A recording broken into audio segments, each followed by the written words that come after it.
Je le dis d'entrée, la meilleure équipe de cette saison, ça sera pas les Chiefs. Oui, j'ai triché, je viens de voir le match contre les Lions, mais il me fallait une intro pour entamer la vidéo. Salut, moi c'est le Golden Cock et sur cette chaîne, je te parle de football américain et aujourd'hui, je te fais mon classement des équipes NFL avec mes prédictions de leur record pour cette saison 2023. La pire équipe NFL de cette saison, ça sera les Cardinals d'Arizona. Et dans la catégorie des équipes nulles, je vais aussi mettre les Colts d'Indianapolis. Dans la catégorie juste au-dessus, c'est les équipes bof qui auront entre 4 et 6 victoires. Et je vais mettre les Texans, les Steelers, les Patriots, les Broncos, les Panthers, les Commanders, les Packers, les Rams, les Bears, les Buccaneers et les Raiders. Après, on a la catégorie des bonnes équipes qui auront entre 7 et 10 victoires. Ici, je mets les Jets, les Jaguars, les Browns, les Chargers, les Vikings, les Saints, les Giants et les Falcons. Et là, on passe à la catégorie des équipes qui seront très bonnes selon moi. Et j'y ai mis les Chiefs, les Ravens, les Dauphins, les Seahawks, les Lions, les Cowboys et les Titans. Et enfin, la dernière catégorie, ceux qui sont favoris pour aller au Super Bowl cette année, les Bills, les Eagles, les 49ers et les Bengals. Maintenant, je vais faire un classement plus en détail et vous expliquer pourquoi votre équipe n'ira pas au Super Bowl cette année. Et on commence avec la dernière équipe, les Arizona Cardinals. Je pense qu'il n'y aura pas beaucoup de débat là-dessus. Encore une fois, les Cardinals sont mauvais.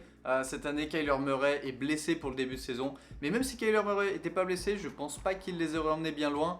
La bonne nouvelle, c'est que Arizona possède le choix du premier tour des Texans pour la draft d'après. Donc ça leur donne de bonnes chances d'obtenir le premier choix à la prochaine draft et de choisir peut-être le quarterback du SC, Caleb Williams. Enfin, s'il décide de se présenter à la draft. À l'avant-dernière place, j'ai mis les Colts d'Indianapolis. C'est fou de voir à quel point une équipe peut passer d'une des meilleures de la ligue à l'une des pires en si peu de temps. Bon, il y a encore du talent chez les Colts, bien sûr, mais pour moi, cette saison, elle va principalement être axée vers le développement de Anthony Richardson, le nouveau quarterback qu'ils ont recruté.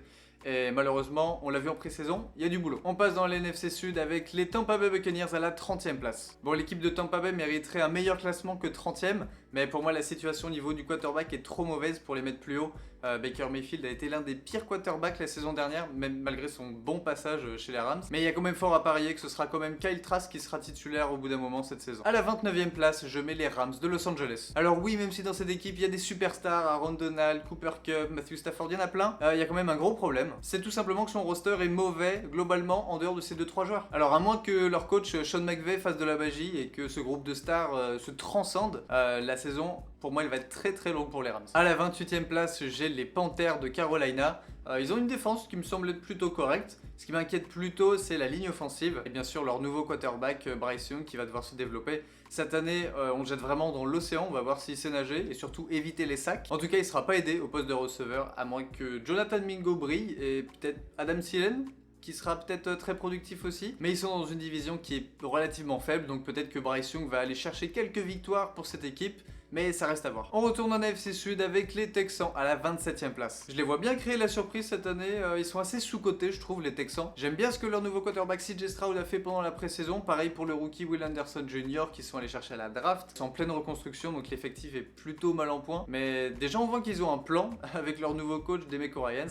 Et s'ils terminent pas dernier de l'AFC Sud, ça sera déjà une petite victoire pour eux. À la 26e place, j'ai les Raiders de Las Vegas. C'est peut-être dur la 26e place pour eux, ça reflète mal leur effectif je trouve. Ils ont quand même plein de bons joueurs très talentueux en attaque comme en défense, même si leur défense a été vraiment mauvaise l'année dernière. Mais il y a surtout deux gros problèmes dans cette équipe. Jimmy Garoppolo qui a du mal à rester en bonne santé ces dernières années et Josh McDaniels qui a pas l'air d'assurer en tant que head coach. On reste en AFC West avec les Denver Broncos à la 25e position. Cette équipe globalement elle est meilleure que ce que mon classement peut laisser penser, mais je suis inquiet concernant Russell Wilson qui a été en difficulté la saison dernière, même après le changement de coach. J'espère quand même que leur nouveau head coach, Sean Payton, pourra aider à redresser cette attaque, mais leur pré-saison était pas très encourageante, mais bon, bien sûr, il y a encore le temps de changer les choses. Les Commanders arrivent à la 24e position. Washington est l'une des meilleures défenses de la ligue, qui va être renforcée en plus de ça avec Emmanuel Forbes, qui sont allés chercher au premier tour. Ils ont des très bons receveurs aussi avec Jahan Dodson, Curtis Samuel et Terry McLaurin, bien évidemment. Mais ce qui est très préoccupant, c'est la ligne offensive et surtout le quarterback. Bon, Sam Howell a prouvé qu'il pouvait faire des bons trucs en pré-saison.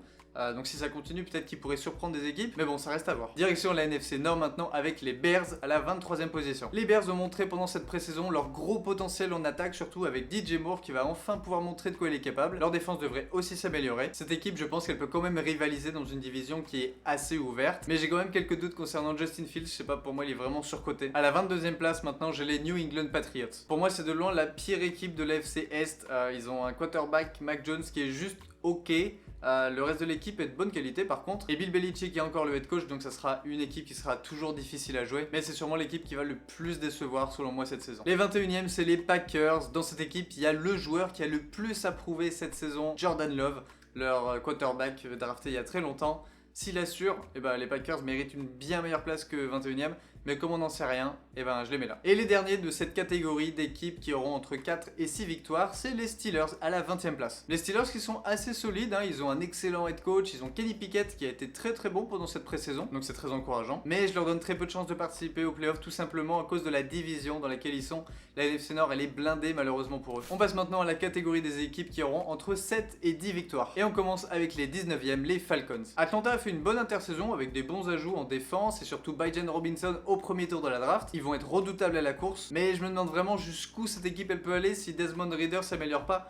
Pour moi c'est un gros point d'interrogation cette équipe. Je pense qu'ils peuvent accrocher les playoffs puisque leur division est assez faible, mais ça s'arrêtera là. D'ailleurs, on reste dans cette division avec les Saints qui sont là à la 18e place. En NFC Sud, ça va être très serré et les Saints peuvent l'emporter, mais il faut voir si Derek Carr réussit à élever cette attaque. De toute manière, ils ont le calendrier le plus simple de la ligue de cette saison. Donc pour moi, les Saints sont les favoris pour remporter cette division, même si je les vois pas faire grand chose aux playoffs après ça. À la 17e place, c'est compliqué, mais je mets les Vikings. Ils ont ajouté Byron Murphy, mais leur défense reste quand même un problème majeur. Je pense que leur nouveau receveur Jordan Addison sera meilleur que la version 2022 d'Adam Thielen, mais avec le départ de Dalvin Cook, le jeu de course sera légèrement moins bon. Faut voir si leur attaque arrivera à couvrir les défauts de la défense. En 16e position, j'ai les Giants. J'ai vraiment du mal à croire que cette équipe pourra retourner aux playoffs. Ils ont un bon coaching qui a enfin su faire quelque chose de Daniel Jones. Maintenant, il faut voir si le quarterback peut continuer à s'améliorer malgré le manque de playmakers autour de lui, peut-être à part Darren Waller et Saquon Barkley. Leur ligne défensive a l'air très solide, mais c'est surtout leur défense à la passe qui m'inquiète, surtout face à des grosses équipes comme les Cowboys, 49ers, Seahawks, Bills, Dolphins.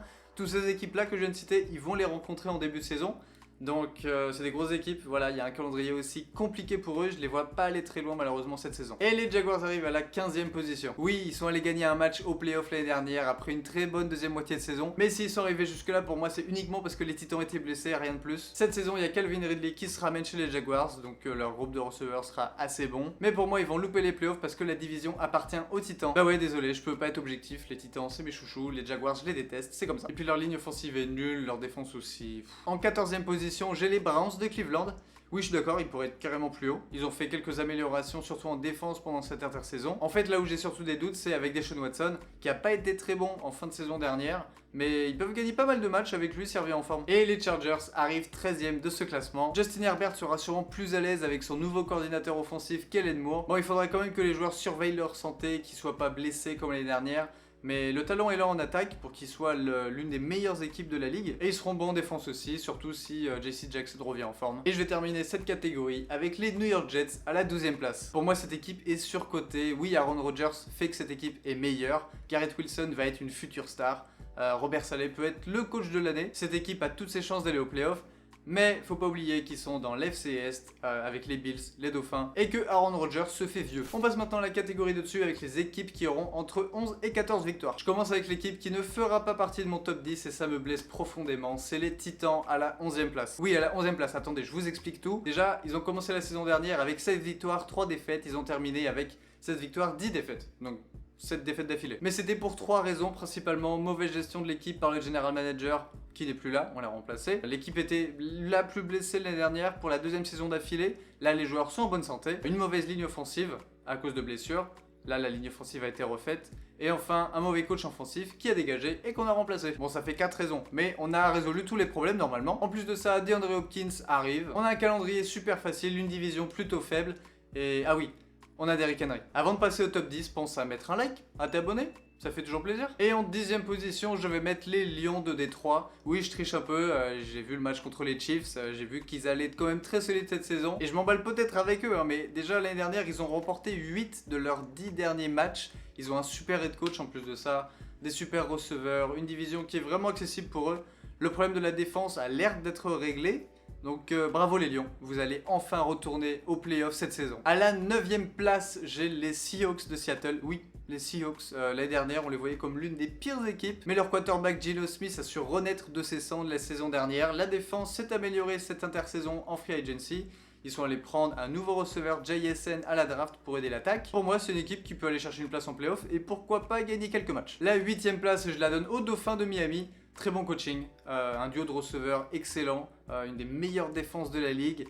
Il reste dans une division difficile, malheureusement. Tua Tagovailoa qui peine à rester en bonne santé jusqu'à la fin de saison. S'il reste en bonne santé jusqu'à la fin, c'est une équipe de playoff, voire plus. Numéro 7, les Cowboys de Dallas. Ils ont tout simplement une des meilleures défenses de la ligue, je pense. Du côté de l'attaque, Brandon Cooks va pouvoir aider CeeDee Lamb. Et le simple fait que Ezekiel Elliott ne soit plus là, je pense que c'est une bonne chose pour l'équipe. Ma seule inquiétude, c'est Mike McCarthy, leur coach, qui va appeler les jeux offensivement. Il était mauvais dans ce rôle-là chez les Packers, donc à voir comment il s'en sort.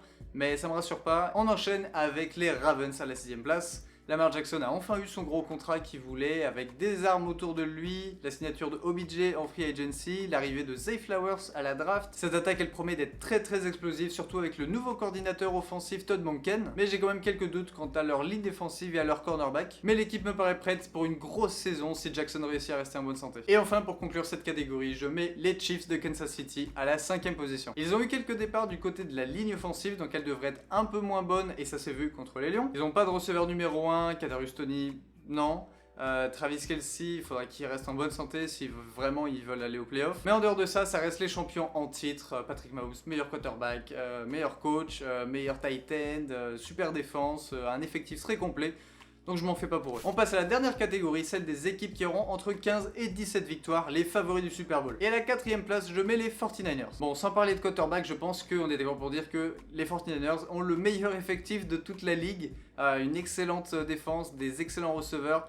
Mais cette saison, il faudra vraiment que Brock Purdy montre que la saison précédente, c'était pas juste du hasard et qu'il est capable de reproduire ses exploits en revenant de blessure. En 3ème position, je mets les Bills. Les Bills qui sont encore une fois une des meilleures équipes de la ligue, même s'il reste à voir ce que donne la ligne offensive et si les receveurs derrière Stephon Diggs sont corrects. Mais quoi qu'il arrive, tant que Josh Allen est sur le terrain, cette équipe est forcément candidat au Super Bowl. À la 2ème place, je mets les Eagles de Philadelphie. Après leur difficile défaite au Super Bowl, pour moi, les Eagles ils vont revenir encore plus fort cette intersaison. Ils ont réussi à garder leur défense presque intacte. Pour moi, cette équipe, elle a encore une fois tout ce qu'il faut pour aller jusqu'au bout. Surtout que cette année, elle sera moins mise à l'épreuve du côté de la NFC avec des équipes qui sont un petit peu en dessous. Et en numéro 1, bien sûr, les Cincinnati Bengals. Cette équipe, elle a presque pas de faille, peut-être au niveau des cornerbacks et running back, mais sinon cette équipe, elle est vraiment faite pour aller jusqu'au Super Bowl. Ils ont des jeunes joueurs excellents en pleine ascension au poste de quarterback, de receveur. Il faut juste qu'ils restent en bonne santé. Et surtout, n'oubliez pas deux choses: de liker et de vous abonner, puisque ça m'encourage à faire plus de vidéos et ça soutient la chaîne, ça fait plaisir.